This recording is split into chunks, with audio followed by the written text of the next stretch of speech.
सबको प्रणाम। इस चैप्टर में है role of a company secretary. तो एक कंपनी सेक्रेटरी क्या है?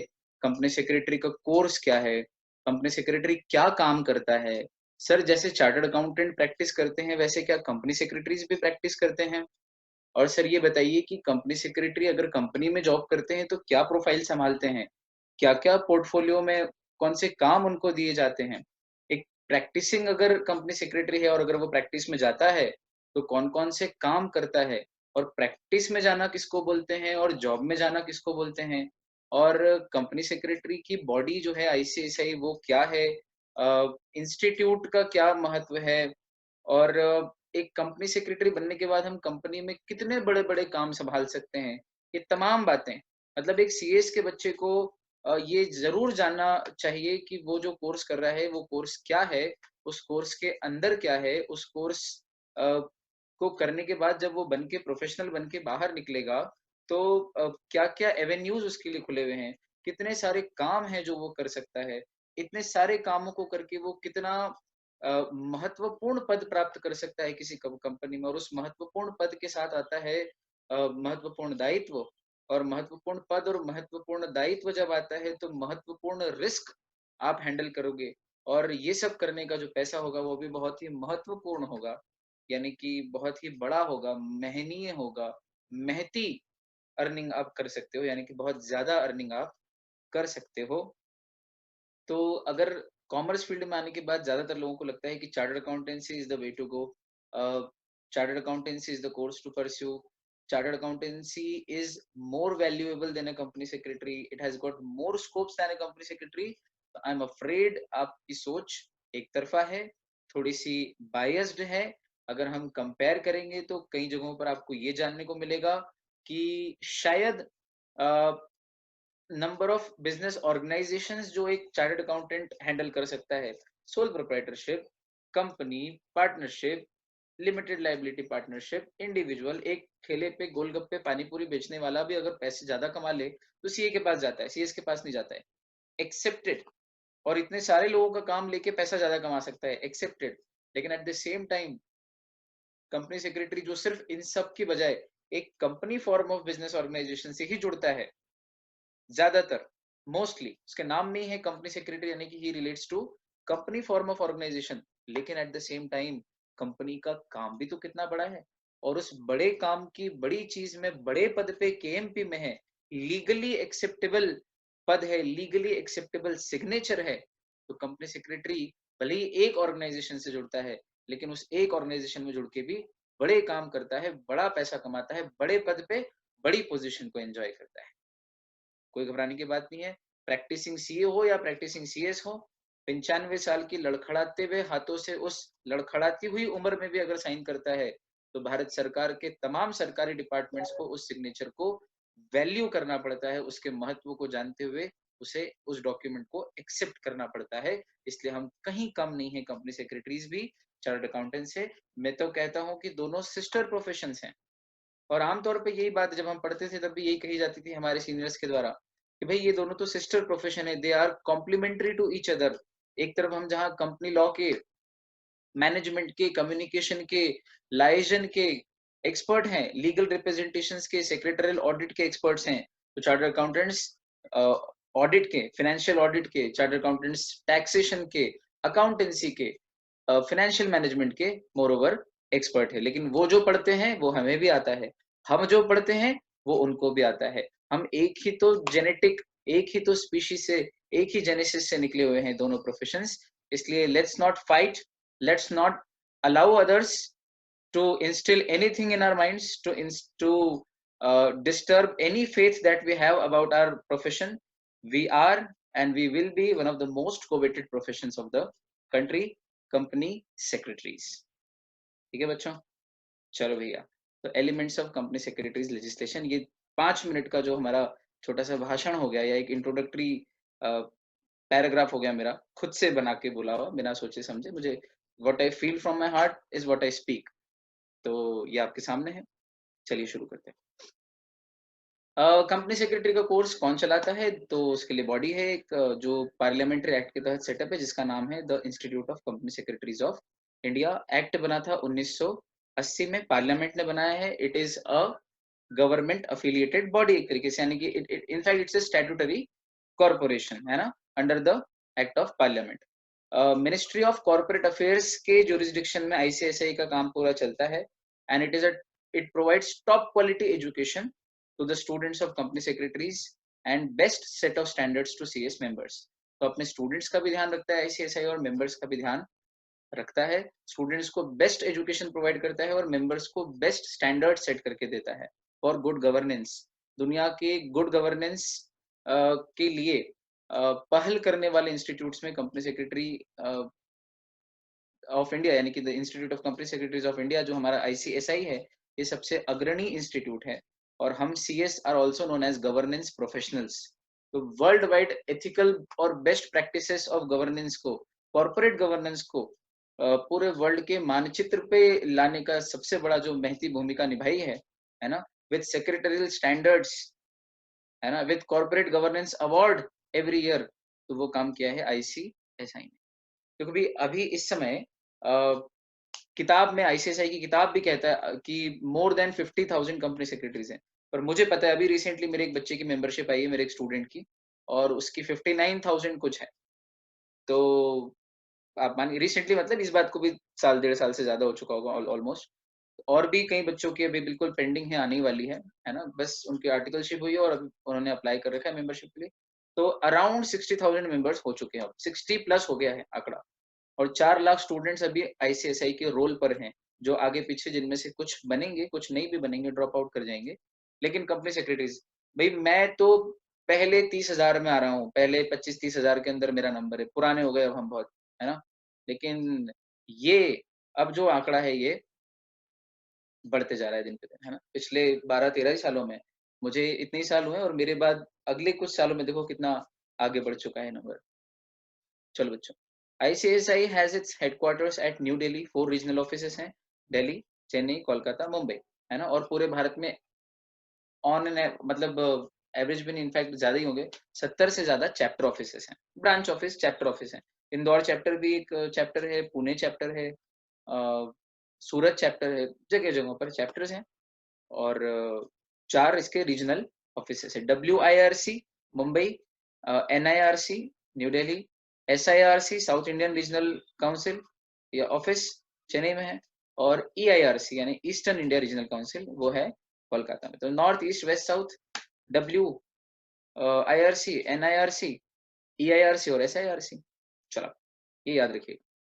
आईसीआईसीआई गवर्नमेंट इनिशिएटिव्स को बहुत कंट्रीब्यूट करती है social economic growth of India में।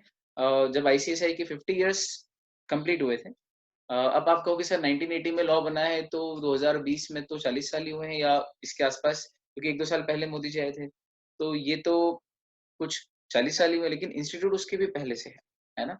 इंस्टीट्यूट पार्लियामेंट्री एक्ट बन के तो 1980 में आया, उसके पहले ये it was a group of people who started this institute. बाद में गवर्नमेंट अफिलिएशन मिला, तो इसको 50 साल हो चुके हैं। तो 50th एनिवर्सरी जब आईसीआईसीआई की थी, तब मोदी जी आए थे उस बड़े कार्यक्रम में, on all the honourable guests and all a lot of members who attended the seminar. Modi ji ने बहुत कुछ कहा और उन्होंने कहा था कि कंपनी सेक्रेटरीज हमारे देश की गवर्नेंस की रीढ़ की हड्डी हैं। ये उनके कहने का सारांश था जो मैं अपने शब्दों में कह रहा हूँ, ठीक है। बहुत बड़ा रोल प्ले करते हैं कंपनी सेक्रेटरी कॉर्पोरेट गवर्नेंस में। अब देखें आईसीआईसीआई का विजन स्टेटमेंट, मिशन स्टेटमेंट और मोटो क्या है।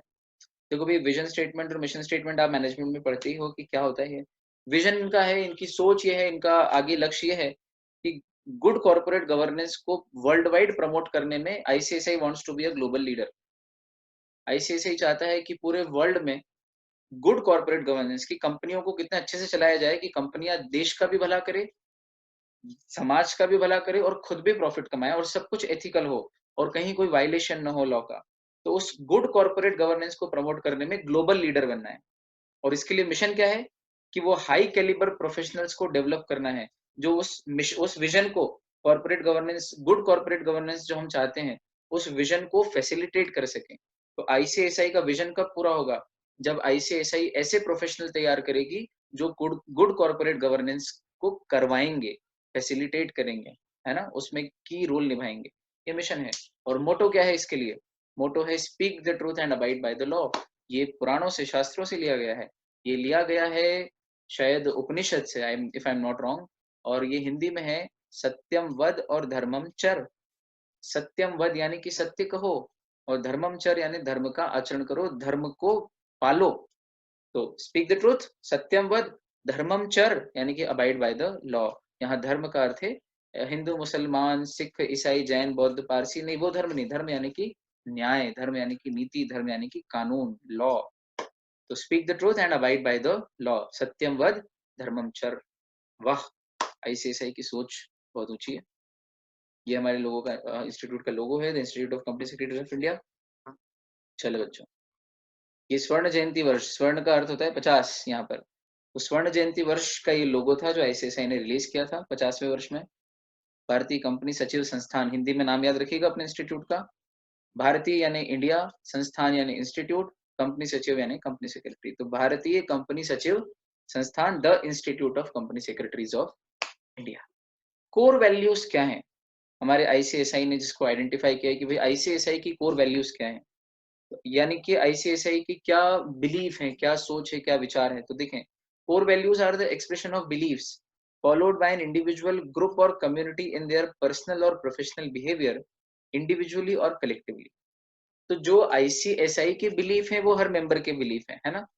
तो जब आईसीएसआई कुछ बिलीफ रखता है, कोई एक सोच रखता है, कोई एक विजन रखता है, कोई एक प्लान रखता है, एक पॉलिसी रखता है, तो उसे हम सब इंडिविजुअल्स को, जितने भी मेंबर्स हैं आईसीएसआई के, उनको फॉलो करना है ना। हम हमारी सीएस की कम्युनिटी को अपने पर्सनल भी बिहेवियर में भी और प्रोफेशनल बिहेवियर में भी, ठीक। आईसीएसआई के हर मेंबर को इन कोर वैल्यूज को फॉलो करना है। ये आईसीएसआई ने हमारे लिए दिए, हर मेंबर के लिए। आप आज स्टूडेंट हो, कल मेंबर बनोगे, तो आपको भी इन कोर वैल्यूज को फॉलो करना है।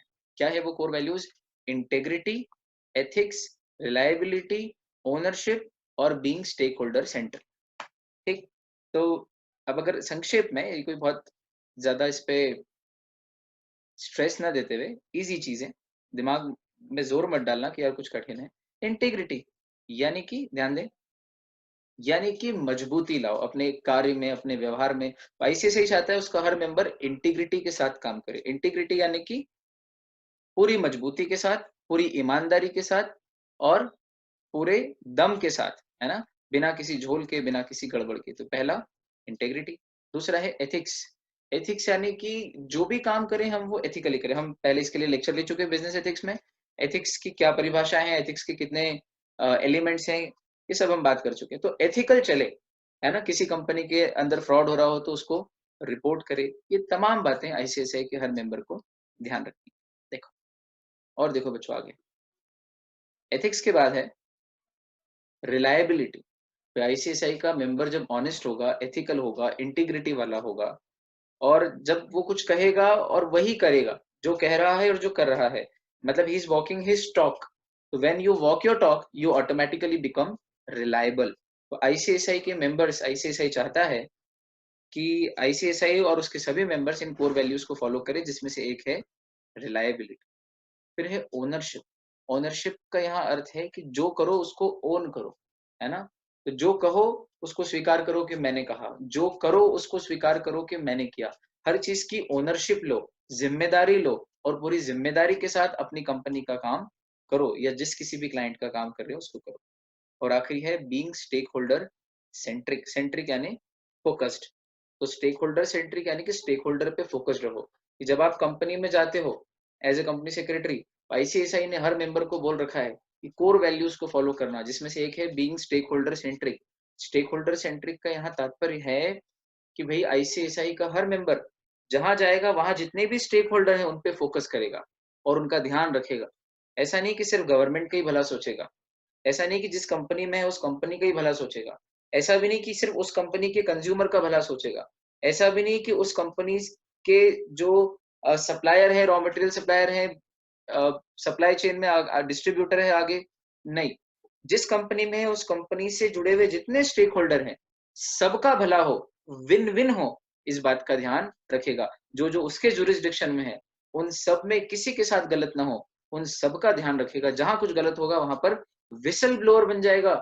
जैसे कि रेफरी सीटी बजाता है किसी भी खेल में, फुटबॉल में, हॉकी में या और भी सॉफ्टबॉल जैसे गेम है, बेसबॉल है, जहाँ रेफरी सीटी बजा देता है अगर कोई फाउल हो रहा हो, कोई हैंड हुआ हो, कोई पेनल्टी हो, कोई किसी प्रकार की फ्री किक हो और इशारा करता है, भई इस टीम ने किया है। तो बस कंपनी सेक्रेटरी भी एक व्हिसल ब्लोअर है ना? यानी कि एक सीटी बजाने वाला है कि जहाँ लॉ का वायलेशन हुआ कंपनी में, वो इशारा कर देगा, भैया लॉ का वायलेशन हुआ है, सुधार कर लो, नहीं तो मैं तो इसकी रिपोर्टिंग गवर्नमेंट को कर दूँगा। इससे क्या होगा? लॉ का पालन होगा और लॉ का पालन कंपनी सेक्रेटरी कराता है, तभी तो गवर्नेंस प्रोफेशनल है। गुड कॉर्पोरेट गवर्नेंस को एन्श्योर करता है कंपनी सेक्रेटरी। एक-एक वर्ड समझ में आ रहा है बच्चों? है ना? ये सारे वर्ड से जीवन भर पाला पड़ना है। आगे देखो, अब आते हैं कंपनी सेक्रेटरी की डेफिनिशन। कंपनी सेक्रेटरी की डेफिनेशन, कंपनी सेक्रेटरीज एक्ट 1980 के सेक्शन 2(1)(c) में है, सेक्शन 2 सबसेक्शन 1 क्लॉज सी में है। और वो क्या है? Company secretary means a person who is a member of the ICSI यानी कि institute of company secretaries of India.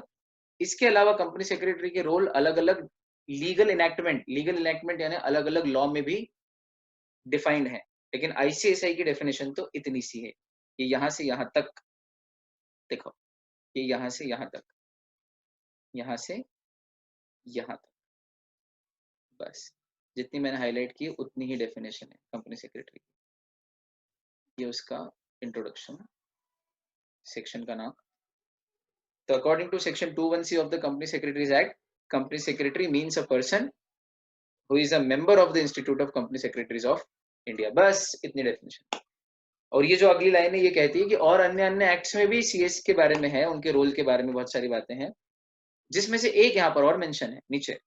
Companies act में भी कंपनी सेक्रेटरी की डेफिनेशन है। कहां पर है? सेक्शन 2 क्लॉज 24 में।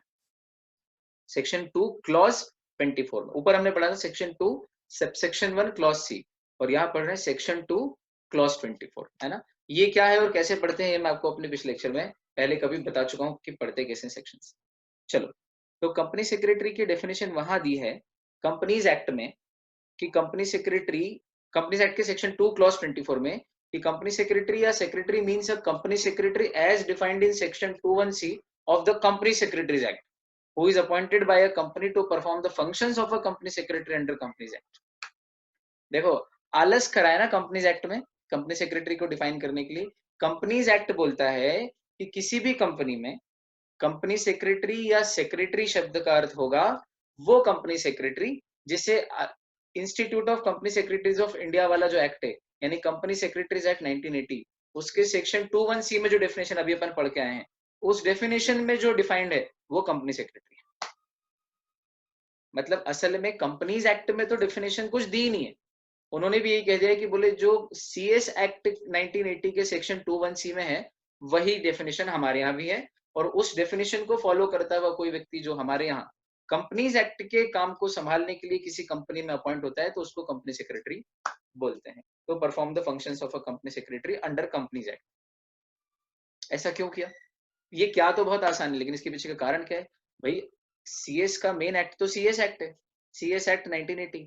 अब कल को भगवान न करे या for some very good reasons अगर सीएस की परिभाषा बदलती है तो फिर ये परिभाषा हर जगह बदलनी पड़ेगी, हर एक्ट में, कंपनीज एक्ट में भी बदलनी पड़ेगी, है ना? लेकिन अगर कंपनीज एक्ट सीएस की परिभाषा कुछ लिखता ही नहीं है और सीधे सीधे रेफरेंस ले देता है डेफिनेशन में कि CS means CS as defined in company secretaries act का सेक्शन 2(1)(c), तो इसका मतलब है कि कल को सीएस एक्ट में कोई बदलाव हुआ तो उसका इफेक्ट ऑटोमेटिकली कंपनीज एक्ट में भी आ जाएगा, वहां हर जगह फिर बदलाव करने की जरूरत नहीं पड़ेगी, नहीं तो इतने सारे एक्ट में अमेंडमेंट करना पड़ जाएंगे। क्या लॉजिक रखते हैं यार, है ना लॉ मेकर्स। तो कंपनी सेक्रेटरी की डेफिनेशन कंपनीज एक्ट में ऐसी है, ये तो कोई भी पढ़ाएगा कोई भी बात करेगा, पर ऐसी क्यों है ये जानना बहुत जरूरी। बहुत लॉजिकल होना चाहिए यार आदमी को जीवन में, प्योरली लॉजिकल। चलो आगे बढ़ रहे हैं। कंपनी सेक्रेटरी को कंपनीज एक्ट में और क्या क्या रोल दिए गए या महत्व है, डेफिनेशन तो होगी कंपनीज एक्ट में उसकी। कंपनीज एक्ट 2013 का रूल 8 बोलता है ना, इसके साथ कंपनीज एक्ट 2013 के जो रूल्स हैं की मैनेजरियल पर्सनल रूल्स, उस रूल में है ना appointment and remuneration of managerial personal rules जो 2004 में एक्ट के साथ सप्लीमेंट के तौर पे जो रूल्स जारी होते हैं, उन रूल्स के रूल 8 में लिखा हुआ है, क्या लिखा हुआ है कि कंपनी सेक्रेटरी एक की मैनेजरियल पर्सनल है और उसका अपॉइंटमेंट कुछ क्लास ऑफ कंपनीज में कंपलसरी है। की यानी कि इंपॉर्टेंट, की यानी बहुत महत्वपूर्ण, मैनेजरियल यानी मैनेज करने वाले लोग, management, top level management, personal यानी व्यक्ति। तो कंपनी के मैनेजमेंट करने वाले जो लोग हैं, बोर्ड ऑफ डायरेक्टर्स और जितने भी मैनेज करने वाले बड़े बड़े खास लोग हैं, और खास लोगों में भी कंपनी सेक्रेटरी की माना जाता है। ठीक, तो की मैनेजरियल पर्सनल है कंपनी सेक्रेटरी, ऐसा कहाँ लिखा है? कंपनीज एक्ट 2013 के साथ जो appointment and remuneration of managerial personal rules 2014 है साथ में, उसके साथ अगर कंपनीज एक्ट को पढ़ते हैं तो उस रूल्स के रूल नंबर 8 में ये लिखा हुआ है कि हर लिस्टेड कंपनी और 10 करोड़ से ज्यादा पेड अप कैपिटल वाली पब्लिक लिमिटेड कंपनी को अपने यहाँ पर ये वाले की मैनेजरियल पर्सनल्स अपॉइंट करना जरूरी है। मतलब जितने नाम नीचे दिए वो सब की मैनेजरियल पर्सनल है। ठीक, और कौन कौन सी की मैनेजरियल पर्सनल रखना जरूरी है? बोले एक मैनेजिंग डायरेक्टर, फर्स्ट पॉइंट में सबके बीच में और है, या फिर एक सीईओ, चीफ एग्जीक्यूटिव ऑफिसर, या मैनेजर, और अगर ये तीनों ना हो तो इनकी जगह एक होल टाइम डायरेक्टर। ठीक, तो ये फर्स्ट पॉइंट। इन सब में से कोई एक केएमपी या ज्यादा भी रख सकते हो। सेकंड है कंपनी सेक्रेटरी और तीसरा है सीएफओ, चीफ फाइनेंशियल ऑफिसर। तो कुल कितने हो गए? कुल गिनती करो, एक की मैनेजरियल पर्सनल, दो की मैनेजरियल, तीन की मैनेजरियल पर्सनल। मतलब किसी भी, ध्यान देना, किसी भी लिस्टेड पब्लिक लिमिटेड कंपनी को और unlisted public limited company, bracket में if paid up capital is greater than और इक्वल टू 10 करोड़ रुपीज, तो उस कंपनी को अपने यहाँ पर ये तीन की मैनेजरियल पर्सनल्स अपॉइंट करना जरूरी है। एटलीस्ट तीन। कौन से तीन? एक तो सीएस, एक CFO, CS, CFO chief financial officer, और ये दो तो हो गए, और बाकी जो बचे ऊपर पॉइंट नंबर 1 में, उन सब में से कोई एक, या तो एक एमडी होगा, या सीएफओ, सीईओ, या मैनेजर, या होल टाइम डायरेक्टर। अगर ये तीनों ना हो तो उनकी जगह कोई एक होल टाइम डायरेक्टर। ठीक, तो कुल कितने, एटलीस्ट कितने केएमपी रखना है? तीन। फिर आप एक एमडी होल टाइम डायरेक्टर दोनों ही रख लो, है ना। आप एमडी सीईओ और होल टाइम डायरेक्टर तीनों रख लो, या सीईओ मैनेजर और होल टाइम डायरेक्टर तीनों रख लो। बस ये जरूर है कि मैनेजिंग डायरेक्टर और मैनेजर ये दोनों एक साथ नहीं होंगे किसी कंपनी में। जनरल मैनेजर जो टॉप लेवल मैनेजमेंट में होता है वो ना, छोटे मोटे नीचे शॉप फ्लोर मैनेजर नहीं, जनरल मैनेजर और मैनेजिंग डायरेक्टर इन दोनों में से कोई एक होता है। तो ये इतने केएमपी तो अपॉइंट करना जरूरी है। ठीक, यहाँ तक तो हो गया। फिर उन्होंने कहा ये तो पब्लिक लिमिटेड की बात हुई, लिस्टेड पब्लिक और अनलिस्टेड पब्लिक। अब प्राइवेट तो अनलिस्टेड ही रहती है, उसका तो खैर पब्लिक इशू आता ही नहीं है। डेफिनेशन में लिखा है कि prohibits invitation to subscribe for its securities. तो अब प्राइवेट लिमिटेड कंपनी में अगर पेड अप कैपिटल 10 करोड़ से ज्यादा हो, तो ऊपर लिखे तीनों तो नहीं, लेकिन तीनों में से एक सेकंड वाला सीएस, सीएस तो प्राइवेट लिमिटेड कंपनी में भी मस्ट है। मतलब पब्लिक लिमिटेड अगर लिस्टेड हो तो ये तीन केएमपी लगेंगे। अनलिस्टेड हो लेकिन अगर पेड अप कैपिटल 10 करोड़ या उससे ज्यादा हो तो भी यही तीन केएमपी लगेंगे। और प्राइवेट लिमिटेड की पेड अप कैपिटल अगर 10 करोड़ और मोर हो जाए तो उसको बाकी दो तो नहीं लगेंगे, मतलब सीएफओ और फर्स्ट वाला पॉइंट और थर्ड वाला पॉइंट तो नहीं, पर सीएस तो उसको भी लगेगा। मतलब सीएस का अपॉइंटमेंट पब्लिक लिमिटेड में और प्राइवेट लिमिटेड में दोनों में अगर 10 करोड़ से ज्यादा या 10 करोड़ पेड अप कैपिटल हो जाती है तो कंपलसरी है, और लिस्टेड पब्लिक हो तो भी कंपलसरी है। और लिस्टेड कंपनी में तो 10 करोड़ की कैपिटल का भी लफड़ा नहीं है। अगर आपकी कंपनी लिस्टेड है और आपकी पेड अप कैपिटल 6 करोड़ ही है, 8 करोड़ ही है, तो भी कंपलसरी है केएमपी का appointment, including company secretary. KMP की डेफिनेशन, तो कंपनी सेक्रेटरी क्या है यार? मजाक है? किसी भी कंपनी का की मैनेजरियल पर्सन है। वीडियो को आगे पीछे करके सुन लेना, है ना, गूज बम्स आएंगे, मजा आ जाएगा कि यार हम कुछ हैं, कंपनी में हमारी वैल्यू है। चलो आगे बढ़े। Functions of a company secretary, ये तो बहुत ही इंपॉर्टेंट प्रश्न है सर, इसका तो जवाब चाहिए ही था हमको कि क्या क्या करता है। देखो कंपनी सेक्रेटरी के फंक्शंस क्या क्या हैं। The functions of a company secretary shall include to report to the board about the compliance with the provisions of this act, rules made thereunder and other applicable laws. तो board of directors को समय समय पे reporting करना कि companies act का, companies act के तहत जो अलग से रूल्स बने हैं उनका, प्लस और भी जो अदर अदर लॉज हैं उनका कंप्लायंस हुआ कि नहीं, कौन से लॉ में गड़बड़ हुई है, कहाँ वायलेशन किया है कंपनी ने, कैसे इसको ठीक कर सकते हैं, इन सब की रिपोर्टिंग करता है, पूरी एनालिसिस करके पूरी जानकारी देता है, रिपोर्ट बना के। कौन? कंपनी सेक्रेटरी, ये उसका मेन फंक्शन है। ठीक। इसके अलावा आईसीएसआई जो सेक्रेटरियल स्टैंडर्ड्स इशू करता है, उनका पालन कंपनी अच्छे से करे, इस बात को भी इंश्योर करता है। तो क्या लिखा है second point? To ensure that the company complies with the applicable secretarial standards. जो भी स्टैंडर्ड्स उस कंपनी पे अप्लाई हो रहे हैं, इसे हम एसएस बोलते हैं, सेक्रेटरियल स्टैंडर्ड्स को। देखो, एसएस यानी कि सेक्रेटरियल स्टैंडर्ड्स। मजेदार देखो यहाँ पर, जैसे अकाउंटिंग में आपने सुना होगा अकाउंटिंग स्टैंडर्ड 1, अकाउंटिंग स्टैंडर्ड 2। ये कौन बनाता है? अकाउंटिंग स्टैंडर्ड्स रेकमेंड करता है सीए इंस्टीट्यूट, आईसीएआई। और secretarial standards SS 1, SS 2, SS 6, ये है सेक्रेटरियल स्टैंडर्ड्स। और इनको कौन सा इंस्टीट्यूट इशू करता है? आईसीएसआई रेकमेंड करता है और गवर्नमेंट इसको अप्रूव करती है। तो हमारा इंस्टीट्यूट भी किसी कंपनी को अच्छे से चलाने के लिए, उसकी मीटिंग्स को लेके, उसकी रिपोर्टिंग को लेके, उसकी फाइलिंग को लेके बहुत सारे अलग अलग स्टैंडर्ड सेट करती, समय समय पे बहुत गहन स्टडी के बाद। और वो स्टैंडर्ड जो आईसीएसआई बना के देता है, वो आईसीएसआई का हर मेंबर जिस कंपनी में, उस कंपनी में फॉलो करवाता है, इंश्योर करता है कि उसका पालन हो, कंप्लायंस हो। इसके अलावा और भी जो प्रिस्क्राइब्ड ड्यूटीज हैं, वो फुलफिल करता है। अब देखो यहाँ पे मैंने एक लोगो बनाया है, आपके लिए कलरफुल नोट्स बनाए हैं जिसमें ज्ञान भी मिले, इंटरेस्ट भी डेवलप हो। आईसीआईसीआई का लोगो है ये, ऑर्गेनाइजेशन का लोगो है, और ये लोगो कलेक्टिव ट्रेडमार्क है जो हर मेंबर यूज कर सकता है। आईसीआईसीआई ने ये सबके लिए ले लिया है, कॉमनली सबके बिहाफ पे इसका ट्रेडमार्क। और हर मेंबर अपनी गाड़ी पे, अपने घर पे, अपने ऑफिस में, अपने बिजनेस कार्ड में, कहीं पे भी, होर्डिंग पे इसका इस्तेमाल, अपने एडवर्टीजमेंट में, वेबसाइट पे, बिजनेस प्रोफाइल्स पे, फाइल्स पे यूज कर सकता है। बस you should be a member of ICICI इसको यूज करने के पहले। ठीक है, चलो। अब ये तो फंक्शंस हुए, ड्यूटीज क्या है, क्या क्या है कंपनी सेक्रेटरी की, तो एक बार जरा ड्यूटीज भी देख लें। देखो, the duties of a company secretary shall also discharge the following duties. क्या? जैसे to provide to the directors of the company collectively and individually such guidance as they may require with regards to their duties, responsibility and power.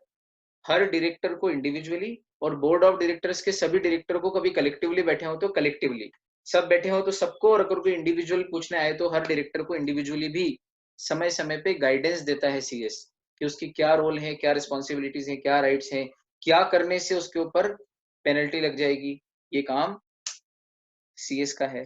इसके अलावा board meeting को कन्वेन करना, board की committees जो बनती हैं, है ना, कल बात की थी मैंने आपसे सीएसआर कमिटी पहले, तो और भी कमिटीज बनती है, रेम्यूनरेशन कमिटी वगैरह, ग्रीवेंस रिड्रेसल कमिटी। तो बोर्ड ऑफ डायरेक्टर्स की जो मीटिंग है, उस मीटिंग को कन्वेन करना, फैसिलिटेट करना यानी करवाना, फैसिलिटेट यानी करवाना, क्या करवाना? बोर्ड मीटिंग को कन्वेन करना और उसको अटेंड करना, कमिटी मीटिंग को कन्वेन यानी कि अरेंज करना, एजीएम ईजीएम को कन्वेन करना, उस मीटिंग में क्या क्या हुआ है उसके मिनट्स बनाना, मिनट्स यानी मीटिंग की जानकारी लिख लेना कि मीटिंग में ये डिसीजन हुए, ये काम भी सीएस करता है। फिर बोर्ड ऑफ डायरेक्टर्स की अप्रूवल, जनरल मीटिंग की अप्रूवल, सारे रेजोल्यूशन को पुट करना मीटिंग में, फिर उनको पास करवाना, गवर्नमेंट अथॉरिटीज से विभिन्न तरह के अप्रूवल लेना, सरकार को पत्र लिखना, कुछ गलती हो गई है तो उसके लिए सरकार से बातचीत करना कि कैसे उस गलती की माफी मिल सकती है, कॉन्डोनेशन हो सकता है, कॉन्डोनेशन यानी कि कैसे हम उसको कंपाउंड कर सकते हैं, कैसे माफ हो सकता है, ऐसा। ठीक, अलग अलग रेगुलेटर्स के सामने अपनी कंपनी को प्रेजेंट करना। रेगुलेटर मतलब रेगुलेटरी अथॉरिटीज, जैसे कि SEBI, RBI, RERA, competition commission of India. तो अलग अलग गवर्नमेंट अथॉरिटीज और रेगुलेटर्स के सामने अगर कुछ गड़बड़ हो तो अपनी कंपनी के बिहाफ पे जाके रिप्रेजेंट करना, है ना, चौथा पॉइंट। फिर बोर्ड ऑफ डायरेक्टर्स के कंडक्ट को असिस्ट करना यानी कि हेल्प करना, ताकि वो कंपनी को अच्छे से चलाएं। तो मैनेजमेंट डिसीजंस में और प्रॉफिटेबिलिटी कैसे बढ़े, इसमें भी हेल्प करना, है ना, उनको सलाह देना, असिस्ट करना। फिर गुड कॉर्पोरेट गवर्नेंस कैसे लाया जा सकता है कंपनी में, और उसके लिए क्या क्या बेस्ट प्रैक्टिसेस फॉलो करनी चाहिए कि कंपनी में कुछ भी अनएथिकल और लॉ का वायलेशन ना हो, इसके ऊपर भी बोर्ड ऑफ डायरेक्टर्स को समय समय पे असिस्ट करना। फिर है to discharge such other duties as have been specified under the act और रूल्स। ये जनरल पॉइंट है कि एक्ट में और भी जो जो रूल्स और बातें लिखी हैं, प्रोविजंस हैं, सेक्शंस हैं, उनमें जहां जहां जो जो ड्यूटीज हैं, उन ड्यूटीज को भी डिस्चार्ज करना यानी कि फॉलो करना, फुलफिल करना। और आखिरी है बोर्ड ऑफ डायरेक्टर्स ने जो जो जिम्मेदारी सौंपी है उसको भी अच्छे से करना अपनी कंपनी में। बेसिकली कंपनी सेक्रेटरी हर बड़े व्यक्ति के साथ उठता बैठता है, सरकारी authorities, regulators, board of directors, companies act से जुड़ी हुई जो अथॉरिटीज हैं, ROC, regional director, ministry of corporate affairs में भी जाने का काम पड़ सकता है कभी, है ना, कुछ का एनसीएलटी, सीसीआई, तो बहुत जगह है। Company secretary is a top notch professional, Bharat के जो सबसे टॉप प्रोफेशनल्स होते हैं, जो सूटेड बूटेड ही रहते हैं हमेशा, है ना, और जो एसी केबिन में ही बैठते हैं और बड़े लोगों के साथ ही उठते बैठते हैं, उन प्रोफेशनल्स में से है company secretary. Purely white collar job, although this does not mean कि जो जॉब व्हाइट कॉलर नहीं होते वो खराब होते हैं, लेकिन हमारा job is mostly a white collar job, लेकिन बहुत ही एस्टीम्ड और बहुत ही रिस्पेक्टेड है। अच्छा, ये तो बात होगी वो कंपनी सेक्रेटरी की जो किसी कंपनी में काम करता है। अभी जो बात की अपन ने, जो जॉब में है वो बोर्ड ऑफ डायरेक्टर्स के साथ फलाना ढिमका, जो खुद की प्रैक्टिस करता है, जिसकी खुद की ऑफिस है और वो तरह तरह की कंपनियों के अलग अलग काम लेता है, वो किसी एक कंपनी का कंपनी सेक्रेटरी नहीं है, उसकी डिग्री कंपनी सेक्रेटरी की है, पर वो किसी कंपनी में जॉब वाला कंपनी सेक्रेटरी नहीं है। वो कंपनी सेक्रेटरी जिसका खुद का एक ऑफिस है और बहुत सारी अलग अलग कंपनियों के काम वो एट ए टाइम कर सकता है। और कुछ काम ऐसे हैं जो ऑफिशियली सिर्फ और सिर्फ प्रैक्टिसिंग सीएस ही कर सकता है ना? तो आप अपना खुद का ऑफिस भी खोल सकते हो एज अ प्रैक्टिसिंग सीएस, और अच्छे स्कोप है।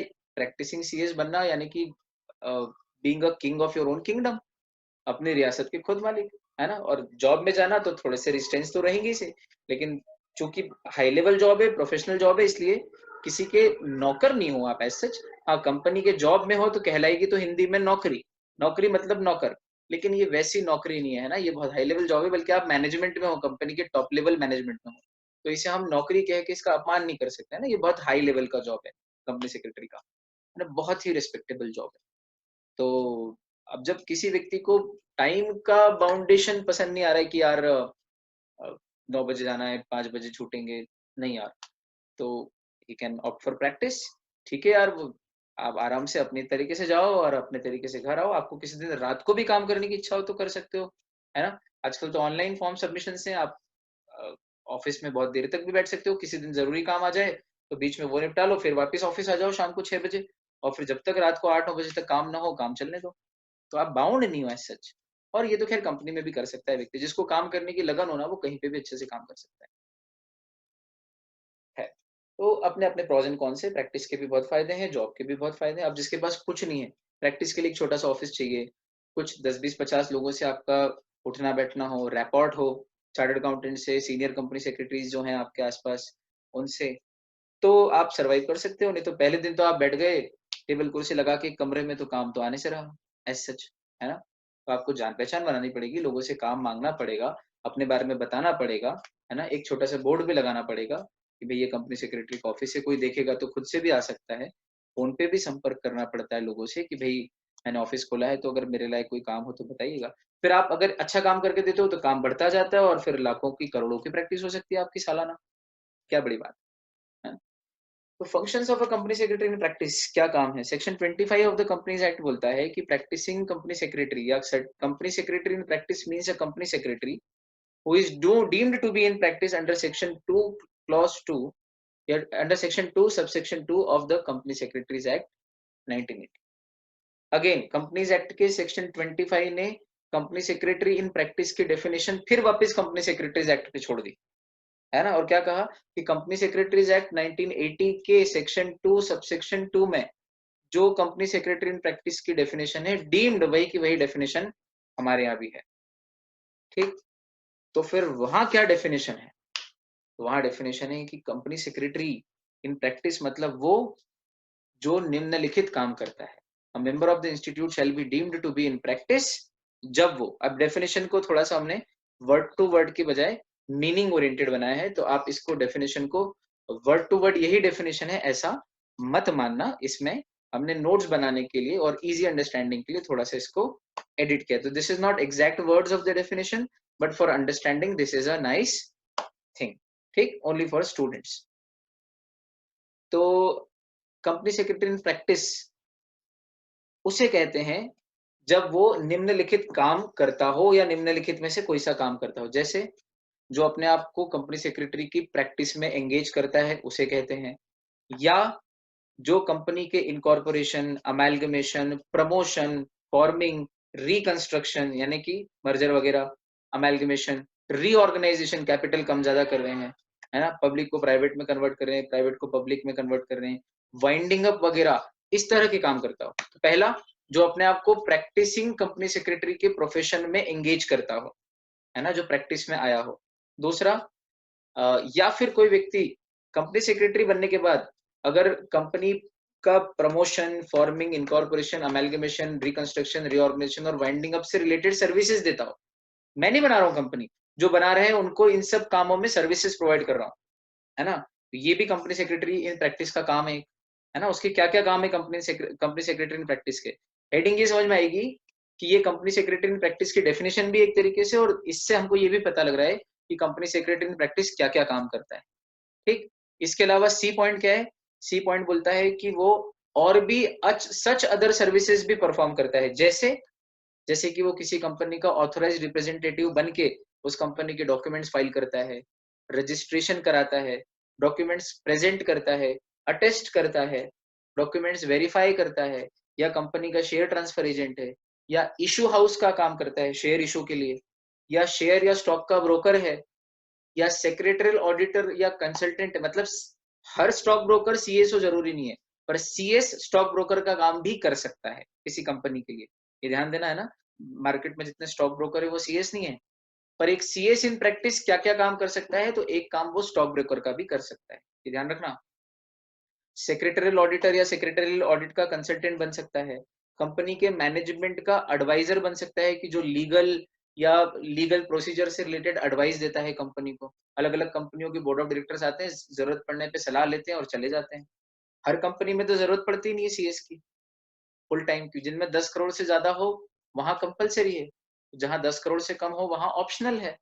तो जिनके यहाँ ऑप्शनल है वो कई बार क्या करते हैं कि अपने यहाँ सीएस तो नहीं रखते जॉब में, केएमपी, लेकिन जब कुछ ऐसा मामला फंसता है जिसमें सीएस की सलाह की जरूरत है, तो उसकी सलाह जाके प्रैक्टिसिंग सीएस से ले लेते हैं, है ना। तो वो एडवाइजरी का काम भी करता है प्रैक्टिसिंग सीएस। इसके अलावा सर्टिफिकेट इशू करता है कंपनीज को, ड्यू डिलिजेंस सर्टिफिकेट देता है कि भाई ये कंपनी की ये सर्च एंड स्टेटस रिपोर्ट बना के देता है, तो बहुत सारे सर्टिफिकेट्स भी इशू करता है। याद करो, एक डिक्लेरेशन भी साइन करता है इनकॉर्पोरेशन के टाइम पे, जिसमें एक प्रैक्टिसिंग सीएस साइन कर सकता है। याद आया, प्रैक्टिसिंग सीएस कंपनी इनकॉर्पोरेशन के डिक्लेरेशन पे साइन करता है that all the requirements of companies act with respect to incorporation of the company have been complied with, है ना। तो ये सारी चीजें करता है। इसके अलावा जो अपने आप को पब्लिक में ऐसा शो करता हो कि मैं कंपनी सेक्रेटरी इन प्रैक्टिस हूँ, इसका मतलब वो कंपनी सेक्रेटरी इन प्रैक्टिस है। इसके अलावा कंपनी सेक्रेटरी के प्रोफेशन से रिलेटेड जितनी भी प्रोफेशनल सर्विसेज अगर कोई दे रहा है, तो समझ लो वो कंपनी सेक्रेटरी इन प्रैक्टिस है। लेकिन इन सब चीजों के पीछे एक शर्त है कि आपको ये सब काम करने के लिए आईसीएसआई से सर्टिफिकेट ऑफ प्रैक्टिस लेना पड़ेगा। इसका अर्थ ये नहीं कि जो इनमें से काम, इनमें से ऊपर जो लिखे हैं काम, इनमें से कोई भी काम कर रहा है मतलब वो सीएस इन प्रैक्टिस हो जाएगा, नहीं। इसका अभिप्राय ये है कि जो सीएस इन प्रैक्टिस होगा वो इनमें से कोई काम करता हुआ पाया जाएगा। लेकिन सीएस इन प्रैक्टिस बनने के लिए उसको आईसीएसआई से मेंबरशिप तो लेनी पड़ेगी, सीएस बनना पड़ेगा। उसके बाद अगर प्रैक्टिस करनी है तो सर्टिफिकेट ऑफ प्रैक्टिस भी लेना पड़ेगा। ठीक। और जिसको जॉब करना है वो भी आईसीआईसीआई का मेंबर तो है ही, लेकिन उसको सर्टिफिकेट ऑफ प्रैक्टिस की जरूरत ही नहीं, क्योंकि उसको प्रैक्टिस नहीं करना, उसको तो जॉब करना है, तो वो डायरेक्ट कंपनी में जाएगा और डायरेक्ट जॉब कर सकता है। जॉब करने के लिए कोई सर्टिफिकेट आईसीआईसीआई से लेने की जरूरत नहीं है, पर प्रैक्टिस करने के लिए आईसीआईसीआई से सर्टिफिकेट लेना पड़ता है। इसके अलावा कंपनी सेक्रेटरी इन प्रैक्टिस जो है, वो भी जैसे कि एक जॉब वाला कंपनी सेक्रेटरी अपनी कंपनी को, सुना हाँ, जॉब में जो कंपनी सेक्रेटरी है, जो प्रैक्टिस नहीं करता है, किसी कंपनी में जॉब करता है, वो अपनी कंपनी का रिप्रेजेंटेटिव बन के अलग अलग गवर्नमेंट अथॉरिटीज से बात कर सकता है, डील कर सकता है, वहां पे प्रेजेंट हो सकता है।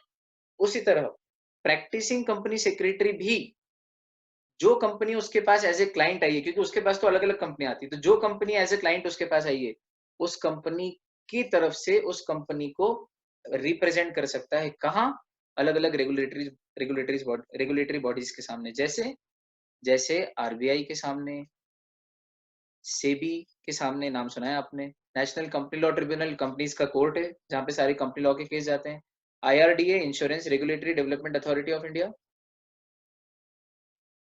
है ना बच्चों। 1 सेकेंड।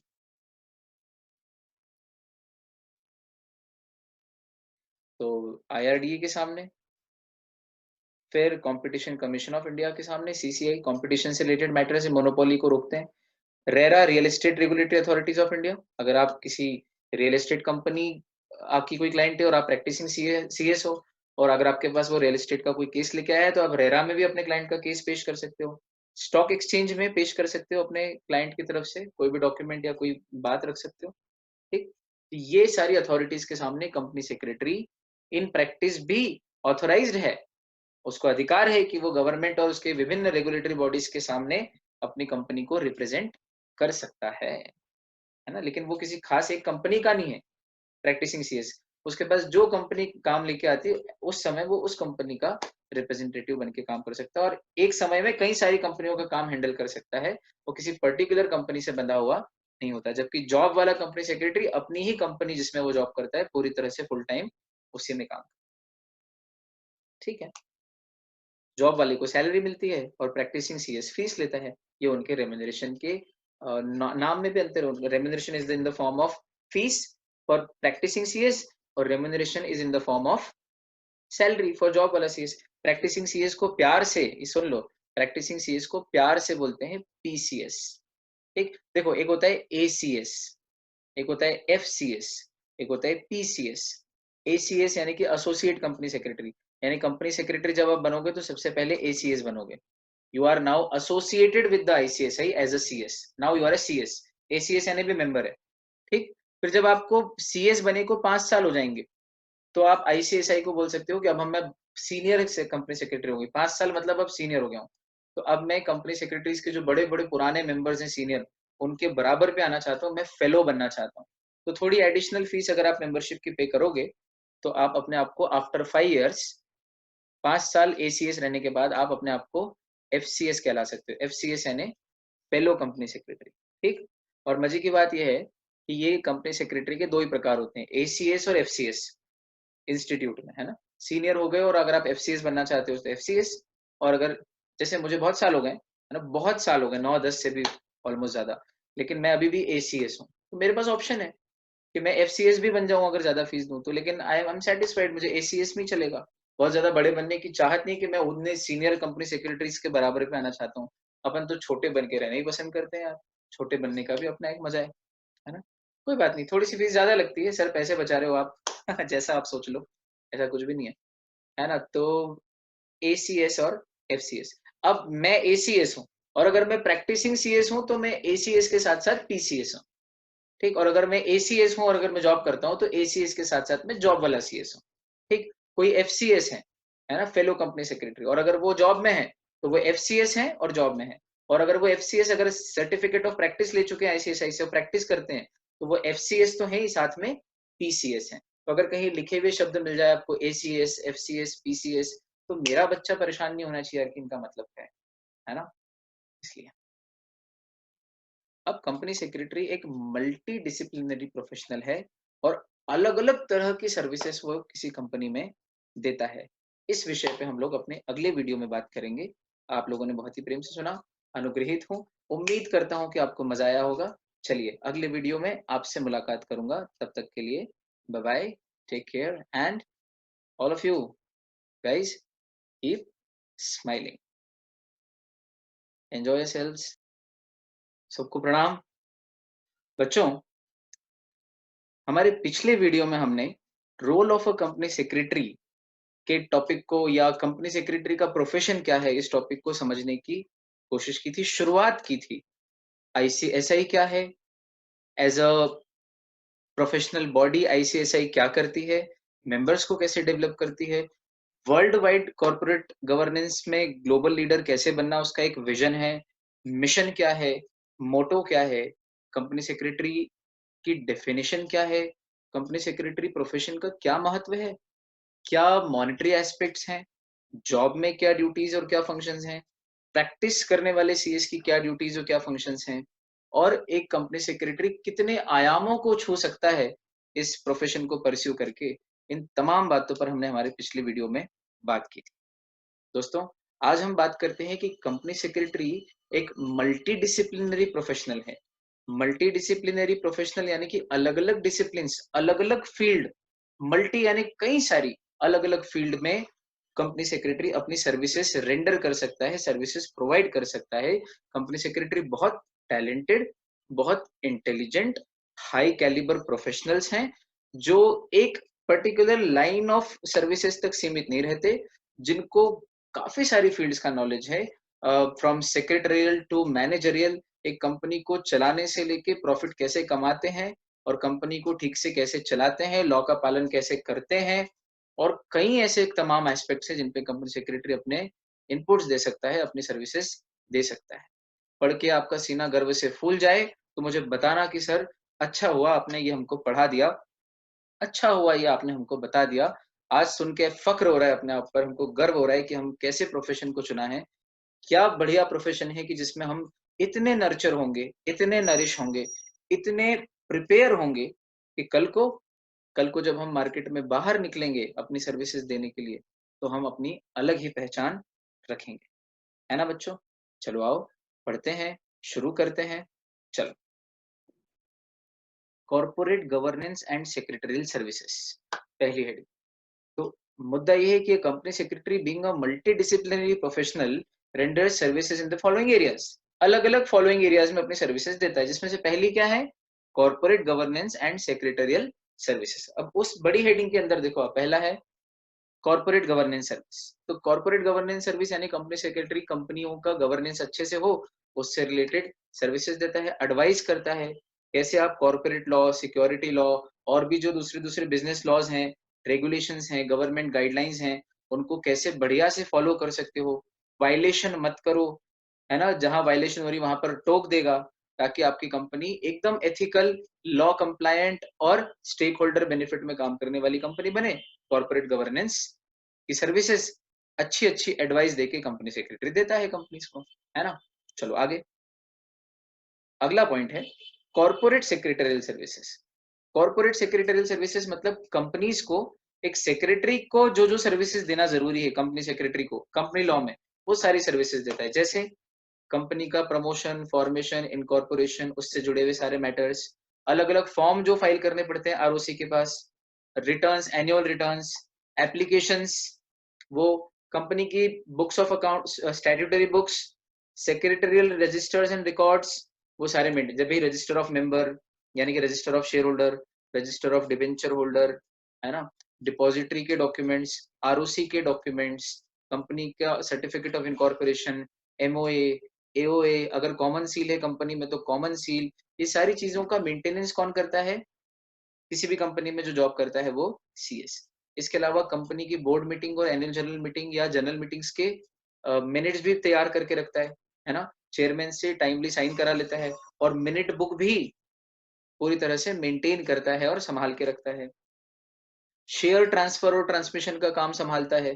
कोई मेंबर मरा है तो उसके बच्चे का नाम चढ़ा देना या रिप्रेजेंटेटिव का नाम चढ़ा देना, ये ट्रांसमिशन है। या किसी मेंबर ने अपने शेयर किसी दूसरे को बेच दिए हैं तो ये ट्रांसफर है, तो उसका नाम भी रजिस्टर ऑफ मेंबर में चढ़ाना, कि अब रामलाल जी हमारे मेंबर नहीं है, अब उनकी जगह श्यामलाल जी हो गए हैं। तो शेयर का ट्रांसफर या ट्रांसमिशन अगर होता है तो उससे रिलेटेड भी सारा वर्क कंपनी सेक्रेटरी देखता है। तो जिम्मेदारियां तो बहुत है ना? ये कॉर्पोरेट सेक्रेटरी सर्विसेज है, एक एक सर्विस देख रहे हैं अपन। फिर है कि कंपनी सेक्रेटरी ऑडिट करता है। सर हमने तो सुना था कि ऑडिट चार्टर्ड अकाउंटेंट्स का काम है। देखो भैया, चार्टर्ड अकाउंटेंट फाइनेंशियल ऑडिट करता है ना? Financial audit. और कॉस्ट अकाउंटेंट कॉस्ट ऑडिट करता है, सीए में। Company secretary secretary secretarial audit करता है, जिसमें कंपनीज एक्ट के रूल्स एंड रेगुलेशंस और कंपनीज एक्ट से जुड़े हुए जो रेगुलेशंस है, सेबी रेगुलेशंस हैं, उनका पालन किसी कंपनी ने किया है या नहीं किया है, इस बात की चेकिंग होती है। Audit is nothing but looking back, कि कंपनी ने अपने लॉ में लिखे हुए प्रोविजंस को अपनी कंपनी में कितना पालन किया और कितना पालन नहीं किया है, इसकी एक रिपोर्ट बना के तैयार करके देता है ना? और साथ ही साथ जो बोर्ड रिपोर्ट होती है कंपनी की, उस बोर्ड रिपोर्ट जो सेक्शन 134 सबसेक्शन 3 में बनती है, उसके साथ एक सेक्रेटरियल ऑडिट रिपोर्ट भी कंपनी को बनानी होती है। कौन सी कंपनी को? कि हर पब्लिक लिमिटेड कंपनी जो लिस्टेड है, और अगर अनलिस्टेड पब्लिक लिमिटेड कंपनी है, तो अगर उसकी पेड अप कैपिटल 50 करोड़ या ज्यादा है, ठीक, या उसका टर्नओवर 200 करोड़ या ज्यादा है, या उसके आउटस्टैंडिंग लोन और बोरोइंग, जो पैसा उसने उधार ले रखा है बैंक या पब्लिक फाइनेंशियल इंस्टीट्यूशन से, वो अगर 100 करोड़ या उससे ज्यादा है, तीनों में से कुछ भी लिमिट अगर वो टच कर चुकी कंपनी, पब्लिक लिमिटेड कंपनी, तो उसको अपने यहाँ पर एक सेक्रेटरियल ऑडिट करवाना जरूरी है, जो प्रैक्टिसिंग सीएस करता है। कौन करता है? Practising CS. ये बहुत ध्यान से सुन लेना, सेक्रेटरियल ऑडिट प्रैक्टिसिंग सीएस ही करता है। जैसे कि जॉब वाला सीए भी होता है, वो कंपनी का ऑडिट नहीं करता है, ऑडिट हमेशा प्रैक्टिसिंग सीए करता है। उसी तरह सेक्रेटरियल ऑडिट जॉब वाला सीएस नहीं करता है। अगर किसी कंपनी में सीएस हो भी ना, है ना, तो भी उस कंपनी का सेक्रेटरियल ऑडिट कोई प्रैक्टिसिंग सीएस ही करेगा। समझ में आया? तो प्रैक्टिसिंग सीएस किस कंपनी का ऑडिट कंपलसरी है? बाकी कंपनियों के लिए सेक्रेटरियल ऑडिट कराना ऑप्शनल है, पर पब्लिक लिमिटेड कंपनी जो लिस्टेड हो, every listed company, obviously public ही लिस्टेड होती है, प्राइवेट तो होती ही नहीं है, क्योंकि लिस्टेड होने के लिए पब्लिक इशू चाहिए, है ना। पब्लिक इशू तो ला ही नहीं सकती, प्राइवेट की डेफिनेशन नहीं है। प्योर लॉजिक रटने की जरूरत ही नहीं था आपको। तो हर लिस्टेड कंपनी को जरूरी है। इसके अलावा अनलिस्टेड पब्लिक को, अगर उसकी पेड अप कैपिटल 50 करोड़ या ज्यादा है, या उसका टर्नओवर 250 करोड़, सॉरी 250 करोड़ या ज्यादा है, 200 नहीं 250 करोड़, या उसके आउटस्टैंडिंग लोन जो उसने बैंक और फाइनेंशियल इंस्टीट्यूशन से लिए हैं वो 100 करोड़ या उससे ज्यादा है, तो हर उस कंपनी को प्रैक्टिसिंग सीएस के पास जाकर निवेदन करना है कि हमारा सेक्रेटरियल ऑडिट कर दो। जो आपको अच्छा लगे उस पीसीएस के पास चले जाओ, और वो पीसीएस आपके आएगा, आपको उसको सारे डॉक्यूमेंट दिखाने हैं, जब जब वो जो जो चीज मांगे उसको बतानी है, मदद करना है। और अगर कोई कंपनी टर्नओवर 250 करोड़ से ज्यादा है, या पेड अप कैपिटल 50 करोड़ से ज्यादा है, या आउटस्टैंडिंग लोन उसने मार्केट से, मतलब बैंक और पब्लिक फाइनेंशियल इंस्टीट्यूशन से जो लोन लिए हैं, वो अगर उसके 100 करोड़ से ज्यादा है, तीनों में से कोई एक भी कंडीशन अगर उस कंपनी की फुलफिल हो रही है, ठीक, तो उसको secretarial audit report practising company secretary से बनवाना कंपलसरी है। और उस सेक्रेटरियल ऑडिट रिपोर्ट को किसके साथ एनेक्स करेंगे? एनेक्स यानी किसके साथ जोड़ेंगे? बोर्ड रिपोर्ट जो बनाई जाती है सेक्शन 134 सब सेक्शन 3 के तहत, पढ़ना सिखा रहा हूँ, सेक्शन 134 के सब सेक्शन 3 के तहत वहां लिखा है कि बनाना चाहिए। तो वहां जो लिखा है कि एक बोर्ड रिपोर्ट बनाना चाहिए, उस बोर्ड रिपोर्ट के साथ जोड़ देना है, उसके साथ एनेक्स कर देना है, और शेयर होल्डर्स तक भी पहुंचाना है हर साल। क्या? Board report plus secretarial audit report. Board report board of directors बनाते हैं कंपनी के ओवरऑल कामकाज की साल भर की, और प्लस उस साल के लॉ में क्या क्या कमियां रही हैं, क्या अच्छा रहा है, कहाँ वायलेशन हुए हैं कंपनी लॉ में, उसका पूरा एक ऑडिट का लेखा जोखा, सेक्रेटरियल ऑडिट रिपोर्ट भी बनानी है। कौन बनाएगा? सीएस। कौन साइन करेगा? सीएस। कौन सा सीएस? कंपनी में जो जॉब कर रहा है वो नहीं, प्रैक्टिसिंग सीएस, इंडिपेंडेंट प्रोफेशनल। ठीक। इसके अलावा प्राइवेट कंपनी का सेक्रेटरियल ऑडिट रिपोर्ट बनता है, ऑप्शनल अगर बनवाना चाहे तो। पब्लिक लिमिटेड कंपनी जिसका टर्नओवर, पेड अप कैपिटल और आउटस्टैंडिंग लोन सब कुछ कम है, वो उसके लिए भी ऑप्शनल है। लेकिन अगर ज्यादा है जो लिमिट दी है उनमें से, तीनों में से कोई भी एक, आउटस्टैंडिंग लोन की लिमिट, टर्नओवर की लिमिट और पेड अप कैपिटल की लिमिट, तीन लिमिट है। और तीनों की लिमिट क्या है? तो अपन ने पढ़ी है, paid up capital 50 crore, outstanding loans 100 crore, और टर्नओवर 250 करोड़। तीनों में से कोई भी एक लिमिट ज्यादा है, और अगर पब्लिक लिमिटेड कंपनी है तो उसको कंपलसरी है, और अगर लिस्टेड है तो फिर तो कंपलसरी ही है। फिर चाहे उसका उसकी पेड अप कैपिटल 8 करोड़ हो, टर्नओवर 20 करोड़ हो, और आउटस्टैंडिंग लोन 4 करोड़ हो, सब कुछ कम हो, लेकिन लिस्टेड है ना, तो कंपलसरी है फिर सेक्रेटरियल ऑडिट रिपोर्ट, है ना। बहुत अच्छा।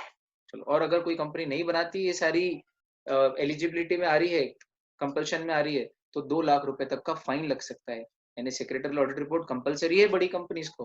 और कौन बनाता है वो secretarial audit report? Practising CS. जिम्मेदारी का काम है बहुत।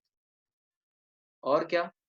इसके अलावा अलग अलग कॉर्पोरेट लॉ के संबंध में एडवाइस देता है, सलाह देता है, क्योंकि इतने सारे लॉस का जानकार है। सीएस मतलब सारे लॉस का जानकार ऑलमोस्ट, है ना। एटलीस्ट जितने भी कॉर्पोरेट लॉ है उनका तो फुल टू जानकार है ना। और उन सब लॉ में अगर कोई अथॉरिटी है, जैसे सेबी एक्ट में सेबी है, रियल एस्टेट एक्ट में रेरा है, कंपटीशन एक्ट में सीसीआई है, foreign exchange management act FEMA में आरबीआई है, तो उन एक्ट में जो बॉडी है, अगर कुछ वायलेशन हो या कुछ कारण हो तो उनके सामने रिप्रेजेंटेशन का काम भी करता है। तो एडवाइस भी देता है सीएस, साथ ही साथ अपनी कंपनी को अलग अलग कॉर्पोरेट लॉ के तहत जो बॉडी बनी है उन बॉडीज के सामने रिप्रेजेंट भी करता है, वहां जाके अपनी कंपनी का पक्ष रखता है। जैसे कुछ नाम दिए यहाँ पे, अलग अलग कॉर्पोरेट लॉ मतलब जैसे SEBI act, securities contract regulation act, SCRA, उसके रूल्स एंड रेगुलेशन जो उस उन दोनों एक्ट के तहत बने हैं। Insolvency and bankruptcy code, winding up के टाइम अगर कंपनी इंसॉल्वेंट हो रही है। FEMA, foreign exchange management act में आरबीआई, कंज्यूमर प्रोटेक्शन एक्ट में कंज्यूमर फोरम, डिपॉजिटरीज एक्ट अगर आपके शेयर्स डीमैट में है डिपॉजिटरी के थ्रू, एनवायरमेंट पॉल्यूशन के लॉ में भी अपनी कंपनी को रिप्रेजेंट कर सकता है, इन सब बातों पे एडवाइस दे सकता है। Labour and industrial laws, labour law, factories act, industrial disputes act, minimum wages act, bonus, gratuity, provident fund, फिर कोऑपरेटिव सोसाइटीज एक्ट। तो अलग अलग एक्ट के तहत, है ना, अलग अलग एक्ट के तहत इतने सारे लॉ का जानकार है कि किसी कंपनी को इनमें से किसी भी एक्ट के संबंध में, और भी नाम आ रहे हैं, इनमें से किसी भी एक्ट के संबंध में अगर सलाह चाहिए, एडवाइस चाहिए, तो सीएस देता है। ठीक, और रिप्रेजेंट भी करता है अपनी कंपनी को इन सब एक्ट से जुड़ी हुई बॉडीज के सामने। इसके अलावा कंपनी सेक्रेटरी कौन सी सर्विसेज देता है, ये तो एक्ट के नाम हो गए ना। ये इसके अलावा मर्जर एंड अमेलगमेशन और स्ट्रेटेजिक अलायंस कराता है, मर्जर आपका फैसिलिटेट कराता है, मर्जर में सहायता करता है, फॉरेन कोलैबोरेशन और जॉइंट वेंचर में मदद करता है। अगर इंडिया के बाहर आपको कोई सब्सिडरी कंपनी, अपनी छोटी सब्सिडरी कंपनी अब्रॉड में सेटअप करनी हो, उसमें आपको मदद देता है। इसके अलावा कंपटीशन लॉ में आपकी मदद करता है। फिर IPR, protection management valuation and audit, मतलब आईपीआर यानी इंटेलेक्चुअल प्रॉपर्टी राइट्स, यानी patent, trademark, copyright, geographical indication, design, है ना, टोपोग्राफी ऑफ इंटीग्रेटेड सर्किट्स। ये जो इंटेलेक्चुअल प्रॉपर्टी राइट्स हैं, इनको कैसे प्रोटेक्ट करना है, आपके पास कोई पेटेंट है तो, है ना, उस पेटेंट को प्रोटेक्ट कैसे करते हैं, मैनेज कैसे करते हैं, अपने पेटेंट की वैल्यू कैसे करोगे कि कितने करोड़ आपको रॉयल्टी चाहिए, कितने लाख की रॉयल्टी चाहिए, और उसका भी ऑडिट करते हैं। ठीक, तो इनकी भी सर्विसेज देता है। रेरा एक्ट मैंने बताया था, real estate regulation and development act में भी सर्विसेज देता है, रियल एस्टेट की भी सलाह देता है। आर्बिट्रेशन एंड कंसिलिएशन एक्ट में भी सलाह देता है कि कैसे आपकी कंपनी की कोई डिस्प्यूट अगर दूसरी कंपनी से हो, तो उसको कैसे बिना कोर्ट में जाए सेटल कर सकते हैं, यानी कि आर्बिट्रेशन कर सकते हैं। फिर लीगल डॉक्यूमेंट्स को ड्राफ्ट, क्योंकि लैंग्वेज अच्छी है उसकी, इंग्लिश भी आती है उसको, है ना, काफी एक्सपर्ट इंग्लिश में, कम्युनिकेशन में, तो वो ड्राफ्ट भी कर लेता है अलग अलग लीगल डॉक्यूमेंट्स, एमओए, एओए, अलग अलग अग्रीमेंट्स, डीड्स। कॉन्ट्रैक्ट एक्ट पढ़ा हुआ है तो कॉन्ट्रैक्ट एक्ट का भी जानकार है, तो कॉन्ट्रैक्ट्स भी ड्राफ्ट कर लेता है, कॉन्ट्रैक्ट की टर्म्स एंड कंडीशंस बना लेता है कि भाई ये सारी टर्म्स एंड कंडीशंस रखना कॉन्ट्रैक्ट में। हर चीज की सर्विसेज देता है, ये भी सर्विसेज देता है सीएस, है ना। और देखो और क्या सर्विसेज देते हैं कंपनी सेक्रेटरी, फिर भाई वो अलग अलग बॉडीज के सामने अपनी कंपनी, देखो एक चित्र बनाया मैंने यहाँ पे, ये चित्र आप देखना, कंपनी सेक्रेटरी सबसे नीचे है, बेस, और उसके ऊपर जितने सारे काम है वो सब कंपनी सेक्रेटरी करता है, और हर जगह पे कंपनी सेक्रेटरी। देखो कॉर्पोरेट कम्युनिकेशन में भी कंपनी सेक्रेटरी है, देख रहे हो आप, ये चित्र जो मैंने बनाया है ये कहीं नहीं मिलेगा आपको मॉड्यूल में। कॉर्पोरेट कम्युनिकेशन में, रिसर्च एंड डेवलपमेंट और प्रोडक्शन में, सेल्स एंड मार्केटिंग में, इंफॉर्मेशन टेक्नोलॉजी में, ह्यूमन रिसोर्स में, फाइनेंशियल प्लानिंग और मैनेजमेंट में, सेक्रेटरियल और लीगल में तो है ही, और कंपनी की स्ट्रेटेजी बनाने में मैनेजमेंट को, बोर्ड ऑफ डायरेक्टर्स को मदद कर सकता है। Company secretary is everywhere at every level, सब आता है उसको। चलो, फिर देखो कंपनी सेक्रेटरी अपनी कंपनी के बिहाफ पे कहाँ कहाँ रिप्रेजेंट कर सकता है, अपन बात कर रहे थे ना बार बार, आरओसी के पास रीजनल डायरेक्टर, आरओसी से बड़ा जो ऊपर होता है, फिर NCLT, national company law tribunal, competition commission of India, securities appellate tribunal, SEBI act में, है ना बच्चों। फिर national company law appellate tribunal, NCLT के डिसीजन से आप अगर असंतुष्ट हो तो उसकी अपील कर सकते हो national company law appellate tribunal में, है ना। फिर है consumer forum, telecom dispute settlement and appellate tribunal, अगर आप एयरटेल में काम कर रहे हो एज ए कंपनी सेक्रेटरी, तो आपको telecom dispute settlement and appellate tribunal में काम करना पड़ सकता है। ट्रेडमार्क अथॉरिटी के पास जा सकते हो अपनी कंपनी का काम लेके। स्पेशल इकोनॉमिक जोन में अगर आपकी कंपनी एक्सपोर्ट इंपोर्ट में है तो वहां जा सकते हो अपनी कंपनी के बारे में।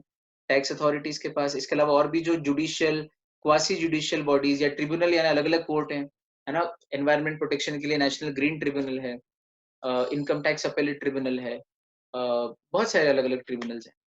तो वहां जाके अपनी कंपनी का पक्ष रख सकते हो, अपनी कंपनी को रिप्रेजेंट कर सकते हो एज ए कंपनी, तो ये रिप्रेजेंटेशन सर्विसेज भी देता है कंपनी सेक्रेटरी। फिर भैया आर्बिट्रेशन और कंसिलिएशन की सर्विसेज देता है, अभी कहा था मैंने, कैसे इंडिया में 2 कंपनीज हो तो डोमेस्टिक, या इंडिया की बाहर की कंपनी के साथ अगर झगड़ा हो जाए, डिस्प्यूट हो जाए, ट्रेड डिस्प्यूट, तो इंटरनेशनल कमर्शियल डिस्प्यूट्स की भी आर्बिट्रेटर का काम करता है। आर्बिट्रेटर यानी कि डिसीजन मेकिंग, चलो मत जाओ कोर्ट में, मैं बीच में तुम्हारा काम डिसाइड कर देता हूँ, कौन सही है कौन गलत है मुझे बताओ। आर्बिट्रेटर बन सकता है, या कंसिलिएटर, दोनों के बीच में सुलह करा सकता है। तो आर्बिट्रेशन और कंसिलिएशन की सर्विसेज भी कंपनी सेक्रेटरी देता है। एग्जीक्यूटिव में, सीएस एग्जीक्यूटिव में आर्बिट्रेशन कंसिलिएशन एक्ट है पूरा, है ना। पढ़ाया इसलिए जाता है, देखो जितने नाम ले रहा हूँ ना, इन सब के एक्ट है। Competition act, intellectual property act, income tax act, special economic zones act, SEBI act, SCRA act, NCLT act, NCLT का कॉम्पोजिशन का पूरा चैप्टर, जितने नाम अभी ले रहे हैं आपको हम इस लेवल पे, वो सारे पढ़ाने वाले। सोचो यहाँ सिर्फ नाम पढ़ने में हम मेहनत कर रहे हैं, इन सब के ऊपर कई कई सेक्शन वाला एक एक्ट है, वो मुझे आता है, मुझे सारे एक्ट आते हैं। मतलब एज ए कंपनी सेक्रेटरी जो कोई होगा उसको सारे एक्ट आते हैं। अरे बात समझ में, मुझे यानी कंपनी सेक्रेटरी को, तो कितना सारा एक कंपनी सेक्रेटरी पढ़ता है ना, ये तो सिर्फ नाम है। इन सब के अपने अपने एक्ट है, और उन सब एक्ट को वो पढ़ा हुआ है कंपनी सेक्रेटरी, एक्सपर्ट है उन सब, है ना। मैं हूं आपके साथ, अपन पढ़ेंगे। चलो, फाइनेंशियल मार्केट की सर्विसेज देता है, जैसे पब्लिक इशू कराता है कंपनी का, कैसे शेयर और अदर सिक्योरिटीज को इशू कर सकते हैं उसकी एडवाइस देता है, क्या क्या स्टेप्स करनी है लीगली। प्रोजेक्ट बनाता है कि भाई फिजिबिलिटी रिपोर्ट बनाता है कि कैसे लाना है इशू, कितना पैसा कंपनी को अभी चाहिए उतना ही उगाओ मार्केट से। लोन सिंडिकेशन कराता है कि ये 2 बैंक से मिलके लोन ले लो, बड़ा लोन, है ना। बैंक्स और फाइनेंशियल इंस्टीट्यूशन को प्रोजेक्ट रिपोर्ट बना के देता है कंपनी की, कि लोन दिलवाता है। कंपनी की प्रोस्पेक्टस इशू बनवाता है, red herring prospector, offer for sale, letter of offer या अदर डॉक्यूमेंट्स, ताकि उनको इशू करके कंपनी फाइनेंशियली स्ट्रांग हो जाए, है ना। तो शेयर इशू करेगी तो पैसा मिलेगा, वर्किंग कैपिटल, उससे कंपनी आगे स्ट्रांग होगी, फाइनेंशियल मार्केट में आगे बढ़ेगी। और इन सब के लिए जो डॉक्यूमेंट लगते हैं, प्रोस्पेक्टस, ऑफर लेटर या offer of sale, offer for sale, तो ये सब कौन बनाता है? कंपनी सेक्रेटरी ड्राफ्ट करता है सारे document along with the lead manager. फिर लोन लोन के documents, registration of charges, charges यानी जो लोन लिया है उसको आरओसी के पास रजिस्टर कराना। सर्च और स्टेटस रिपोर्ट, है ना, कंपनी की सर्च और स्टेटस रिपोर्ट की अभी कितना कर्जा है, और कंपनी ने पहले कितना लिया था, कितना चुका दिया है, इस बात की एक सर्च एंड स्टेटस रिपोर्ट भी बैंक को बना के देता है। और वो रिपोर्ट अच्छी बनती है तो आपको लोन मिल जाता है। ये सब बना के कौन देता है? Company secretary. आया बच्चों यहाँ तक का? चलो, इसके अलावा अगर आपके शेयर लिस्ट कराना है तो वो भी करा देगा, और अगर उतारना है स्टॉक एक्सचेंज से डीलिस्टिंग, तो रिकॉग्नाइज स्टॉक एक्सचेंज से डीलिस्टिंग करा देगा। आपकी सिक्योरिटीज का प्राइवेट प्लेसमेंट कराने में मदद करता है, कि चलो पब्लिक इशू मत लाओ, प्राइवेटली लोगों को शेयर दे दो, मैं मिलवा देता हूँ आपको बहुत सारे इन्वेस्टर्स। अगर आपको शेयर मार्केट से शेयर वापस लेने हैं, कंपनी को अपने बायबैक करने हैं, तो बायबैक का काम भी कौन करवाता है? कंपनी सेक्रेटरी कराता है। हर काम में आपकी मदद करेगा, ये सारे काम है, और इन सब कामों में कंपनी सेक्रेटरी एडवाइस देता है, इन सब काम को वो जानता है। कौन? कंपनी सेक्रेटरी, है ना। इसके अलावा एक कंपनी दूसरी कंपनी को अगर टेक ओवर करना चाहती है, तो उस पे जो टेक ओवर के रूल्स लगते हैं, उनकी भी कंप्लायंस कराने का इंश्योर करता है, कि कंपनी को पूरी सलाह दें ताकि कोई रेगुलेशन, कोई रूल वायलेट ना हो जाए, कंप्लाई हो जाए सारे रूल। इसके अलावा इनसाइडर ट्रेडिंग से जुड़े हुए जो रूल्स एंड रेगुलेशंस हैं, उन सब में सेबी के साथ जो भी डीलिंग है वो करता है, सारे डॉक्यूमेंट्स को रजिस्टर कर मेंटेन करता है, सारे डॉक्यूमेंट्स को जहां जहां फाइल करना है वहां फाइल करता है, और कंप्लायंस ऑफिसर का काम करता है, यानी कि सारी चीजें कंप्लाई हो रही कि नहीं हो रही, लॉ का फॉलो हो रहा है कि नहीं हो रहा है, इन सबको ध्यान रखता है कि कंपनी में इनसाइडर ट्रेडिंग ना हो, अंदर की बातें बाहर ना जाए, अंदर के लोग अंदर की प्राइस सेंसिटिव इन्फॉर्मेशन को जानने के बाद कुछ ऐसे ट्रांजेक्शन ना कर ले जिससे शेयर होल्डर को नुकसान हो जाए, और इनको पता था कंपनी डूबने वाली, तो ये सब तो बाहर हो गए और शेयर होल्डर को नुकसान हो गया। तो ये इनसाइडर ट्रेडिंग ना हो, बहुत ही इशारा दिया है मैंने आपको। एग्जीक्यूटिव में अपन बहुत विस्तार से पढ़ेंगे सब कंपनी लॉ में, सिक्योरिटीज लॉ में। तो ये सारी सर्विसेज भी कंपनी सेक्रेटरी देता है। फिर देखो, securities compliance and certification service. तो सिक्योरिटीज लॉ के संबंध में और सिक्योरिटीज के संबंध में जितनी भी सर्टिफिकेशन और कंप्लायंस से रिलेटेड एडवाइस है और सर्विसेज है वो भी देता है ना। Internal audit of depository participants, NSDL, CDSL जो डिपॉजिटरी पार्टिसिपेंट्स हैं, जो डीमैट करते हैं हमारे शेयर को, लिस्टिंग के समय मदद काम देते हैं, है ना, डीमैट शेयर्स की लिस्टिंग में। इसके अलावा सेबी रेगुलेशंस के सर्टिफिकेट्स, फिर प्राइवेट लिमिटेड और अनलिस्टेड पब्लिक कंपनी के बायबैक जब करती हैं, तो उसमें एक रूल ये है कि उनको भी एक सर्टिफिकेट ऑफ कंप्लायंस देना पड़ता है प्रैक्टिसिंग सीएस से। तो वो सर्टिफिकेट देने का काम भी सीएस करता है ना? वापस बोलूँ क्या? प्राइवेट कंपनी या अनलिस्टेड पब्लिक कंपनी जब बायबैक करती है तो उसके भी कुछ रूल्स हैं।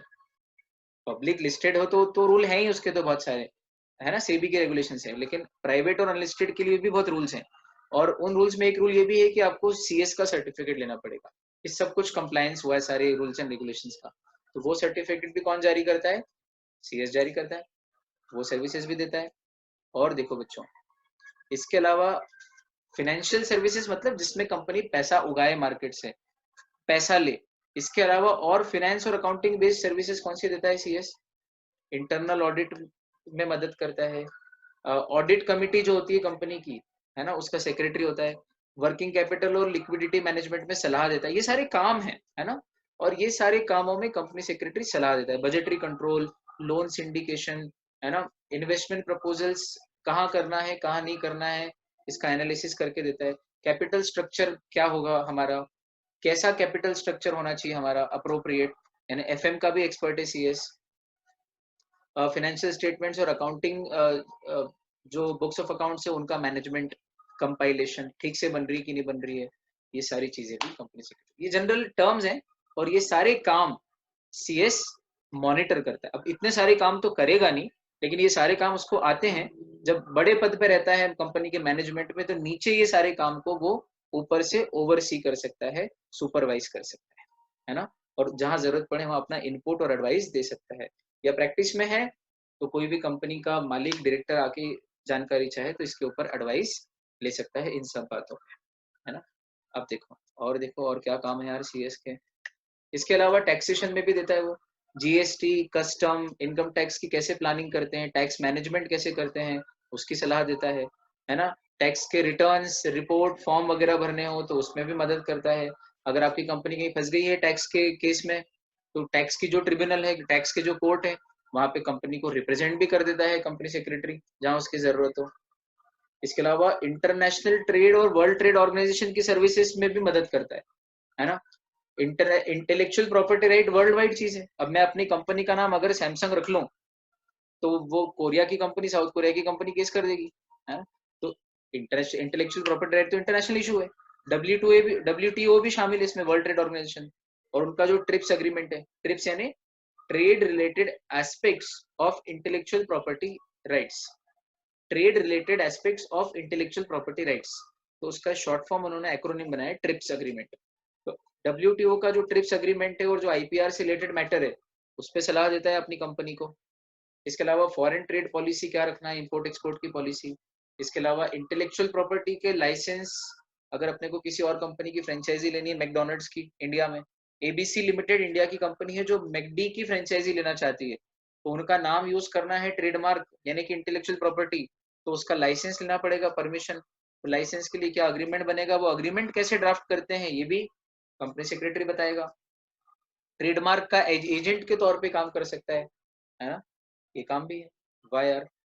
इसके अलावा जनरल मैनेजमेंट की सर्विसेज भी देता है। जनरल मैनेजमेंट में कौन कौन से तरह के मैनेजमेंट, जैसे कि general strategic management, general management services में जनरल स्ट्रेटेजिक मैनेजमेंट। देखो जैसे कंपनी का लीगल स्ट्रक्चर क्या होगा, ऑर्गेनाइजेशन स्ट्रक्चर, टॉप लेवल पे, मिडिल लेवल पे कैसे स्ट्रक्चर बनाना है, कितना सेंट्रलाइज रखना है, कितना डिसेंट्रलाइज, डेलीगेशन कितना करना है, बिजनेस की पॉलिसी स्ट्रेटेजी, आगे कैसे हमको अगले 5 साल करना है, प्लानिंग, ऑर्गेनाइजेशनल स्ट्रक्चर क्या होगा हमारा, है ना? इसके अलावा आईएसओ के जो नंबर होते हैं, आईएसओ 2001, 9001, तो आईएसओ के नंबर लेना है ताकि हमारी कंपनी एक वेल प्लान्ड और वेल मैनेज्ड कंपनी, इसका सर्टिफिकेट अगर मिल जाएगा तो कंपनी की ब्रांडिंग अच्छी होती है। तो वो मैनेजमेंट रिप्रेजेंटेटिव के तौर पे कंपनी की तरफ से आईएसओ सर्टिफिकेशन लेने में, आईएसओ भारत सरकार की एक बॉडी है स्टैंडर्ड की, वो देती है। तो अगर आपकी कंपनी वेल मैनेज्ड कंपनी, आपका सिस्टम बहुत बढ़िया है, तो आपको आईएसओ सर्टिफिकेट मिलता है।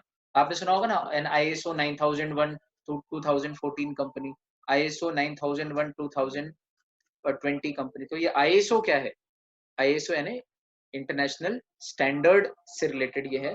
तो अगर आपकी कंपनी वेल मैनेज कंपनी है तो उसका सर्टिफिकेट लेने के लिए आप आईएसओ की अथॉरिटी के पास जाओगे, तो वहां कंपनी का रिप्रेजेंटेटिव बन के सीएस जाता है। या जा सकता है वो। अगर कोई ना हो तो सीएस भी जा सकता है, ही कैन रिप्रेजेंट। ठीक। इसके अलावा सीएस कंपनी की बैकबोन है। देखो ये मैंने एक चित्र यहाँ पे लगाया है बहुत जानबूझ के, the backbone of our company, है ना। तो वो क्या कह रहा है, what would we do without you, हम आपके बिना क्या करेंगे भैया।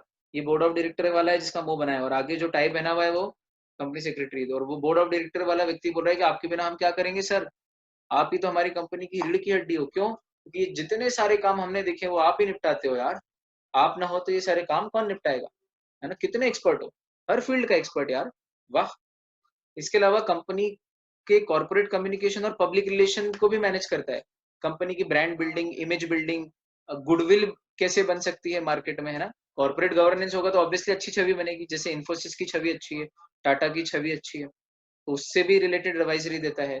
फिर अलग अलग जो स्टेक होल्डर है, government, consumer, regulator, authority, share holder, board of director, उन सब से भी कम्युनिकेट करता है ना, सबको जोड़े रखता है। कंपनी सेक्रेटरी एक लिंक है, जंक्शन है।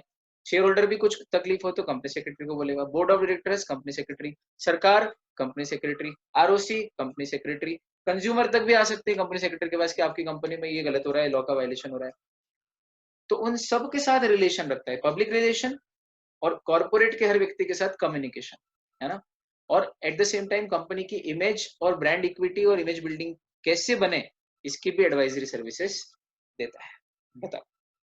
फिर ह्यूमन रिसोर्स मैनेजमेंट, है ना, कैसे हमारे ह्यूमन यानी कि इंसान, तो इंसान भी तो हमारे रिसोर्सेस हैं, फैक्टर ऑफ प्रोडक्शन है, land, labour, capital, entrepreneur, labour.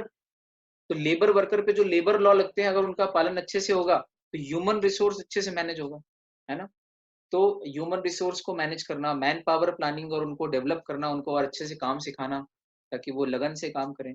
उनका भी समय समय पे एचआर फंक्शन और ऑडिट करना है कि कहाँ गलत है, हम लेबर लॉ में कहाँ गड़बड़ी हो रही है, कहीं ऐसा तो नहीं ग्रेचुटी देने में, बोनस देने में, सैलरी देने में हमने देर की हो, प्रोविडेंट फंड देने में देर की हो, कॉम्पेंसेशन देने में देर की हो, या हम इनका जो प्रोविडेंट फंड का अमाउंट है या एम्प्लॉय स्टेट इंश्योरेंस का अमाउंट है वो ठीक से टाइमली हम जमा कर रहे हैं कि नहीं कर रहे हैं। एम्प्लॉयज को मोटिवेट करना, इंसेंटिव्स देना, रेम्यूनरेशन उनका कब बढ़ाना, कितने परसेंट से बढ़ाना, है ना। परफॉर्मेंस अप्रेजल देना उनको थोड़े थोड़े समय में। लेबर लॉ का पालन कंपनी कर रही है कि नहीं कर रही है उससे रिलेटेड, और इंडस्ट्रियल लॉ का पालन कर रही है कि नहीं कर रही है उससे रिलेटेड बोर्ड ऑफ डायरेक्टर्स को एडवाइस देना। ये सारा काम, ये भी लीगल है, labour law is a law. 10, 20, 30, 40 Bharat में बहुत सैकड़ों लेबर लॉ है। तो उन सब का पालन हो रहा है कि नहीं हो रहा है, क्योंकि उनका पालन होगा तो लेबर वर्कर सेटिस्फाई होगा, वो सेटिस्फाई होगा तो प्रोडक्शन अच्छा होगा, प्रोडक्शन अच्छा होगा तो सप्लाई अच्छा होगा, सप्लाई अच्छा होगा तो प्रॉफिट ज्यादा होगा, प्रॉफिट ज्यादा होगा तो शेयर होल्डर को डिविडेंड अच्छा मिलेगा। तो सब लोग इंपॉर्टेंट है, लेबर वर्कर भी इंपॉर्टेंट है, तो उससे रिलेटेड लॉ का पालन भी इंपॉर्टेंट है। और वो कौन ध्यान देता है, कंपनी सेक्रेटरी। उसी से तो ह्यूमन रिसोर्स मैनेजमेंट होगा। फिर उससे रिलेटेड ये सारी चीजें, है ना, एचआर फंक्शन, उसका audit, performance appraisal, remuneration, motivation, है ना, मैन पावर की प्लानिंग डेवलपमेंट, सब आ गए। हम्म? फिर भैया कंपनी सेक्रेटरी तो इंफॉर्मेशन टेक्नोलॉजी का भी एक्सपर्ट है यार, है ना। साइबर लॉस का भी ध्यान रखता है वो, कंपनी के डेटा में हैकिंग तो नहीं चल रही। और आजकल तो सारे डेटा, बोर्ड मीटिंग जो है ऑनलाइन हो रही है, पूरी वीडियो कॉन्फ्रेंसिंग से हो रही है। उसके मिनट्स आप रिकॉर्डिंग करके रख लो, बाद में मिनट्स आसानी से बना सकते हो आप देख के, है ना। टेली कॉन्फ्रेंसिंग या वीडियो कॉन्फ्रेंसिंग से बोर्ड मीटिंग कराना, सारे डॉक्यूमेंट्स आप इलेक्ट्रॉनिक मोड में रख सकते हो, आप फिजिकल मोड में रखने की कोई बहुत ज्यादा जरूरत नहीं है। सब चीजें इलेक्ट्रॉनिक मोड में रख लो। तो आईटी का भी एक्सपर्ट होना चाहिए, है ना। सारे शेयर होल्डर को इलेक्ट्रॉनिक मोड में नोटिस भेज देगा मीटिंग में आने का। एजीएम तो फिजिकली होती है जनरली, है ना, पर बोर्ड मीटिंग इलेक्ट्रॉनिकली होती है। पर एजीएम का या ईजीएम का, शेयर होल्डर मीटिंग का नोटिस तो इलेक्ट्रॉनिकली भेज सकते हो ना सबको, है ना, सिक्योर्ड मोड में, जिसमें आपको एक्नॉलेजमेंट मालूम पड़ जाए कि हाँ भाई उनको नोटिस मिल गया। इसके अलावा जितने भी आरओसी के पास फॉर्म जाएंगे जाएंगे या अदर स्टैट्यूटरी अथॉरिटीज के पास फॉर्म जाएंगे, और जो दूसरे दूसरे डॉक्यूमेंट जाएंगे आजकल वो भी सब ई फॉर्म्स हैं, इलेक्ट्रॉनिक फॉर्म में जाते हैं। तो इंफॉर्मेशन टेक्नोलॉजी की सर्विसेज भी देता है, सारा आईटी रिलेटेड वर्क करता है। जब अपनी पढ़ाई आईटी रिलेटेड हो रही है ऑनलाइन, तो फिर तो सारा काम ऑनलाइन है, आगे द फ्यूचर इज ऑनलाइन, है ना। तो ये सारा काम भी करता है। कंपनी सेक्रेटरी क्या नहीं करता है, he is a jack of all trades, good at all. This is my कहावत, my quotation. A company secretary is a jack of all trades, good at all. सब पे अच्छा है वो। Hardly you see a combination की जिस व्यक्ति को सब आता हो और जो आता हो उन सब में वो एक्सपर्ट हो। लेकिन company secretary is one such professional. क्या बात है। ये कंपनी सेक्रेटरी का फंक्शन है और ये जो फंक्शन है ये भी एग्जाम्पल रूप में है, इससे भी बहुत ज्यादा फंक्शन है। Sky is the limit guys, sky is the limit, है ना? तो आप कंपनी सेक्रेटरी के सारे फंक्शन, सारे रोल, सारा इंपॉर्टेंस जानने के बाद पूरे गर्व, पूरे जोश के साथ अपने नाम के आगे सीएस इमेजिन करना, लिखना मत।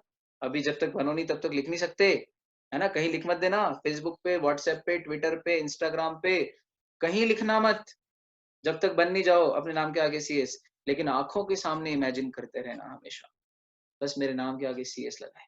और ये भी कोई बहुत बड़ी चीज़ नहीं है। आप लोगों का कैलिबर देख के मुझे लगता है कि वो नाम के आगे सीएस लिखा जाएगा बहुत जल्दी, लेकिन बनने के बाद एक अच्छे प्रोफेशनल के तौर पे।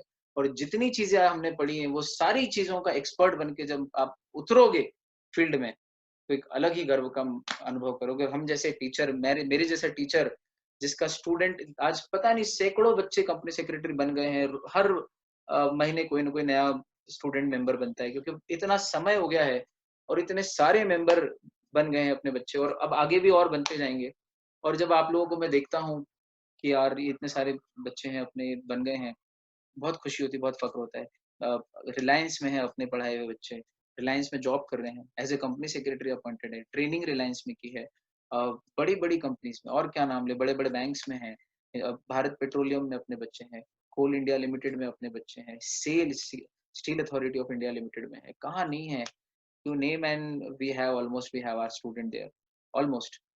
तो अभिप्राय ये है यार, it's been very long and I am proud of all my students, I am proud of all my colleagues, all my seniors who are company secretaries who guided me in this journey.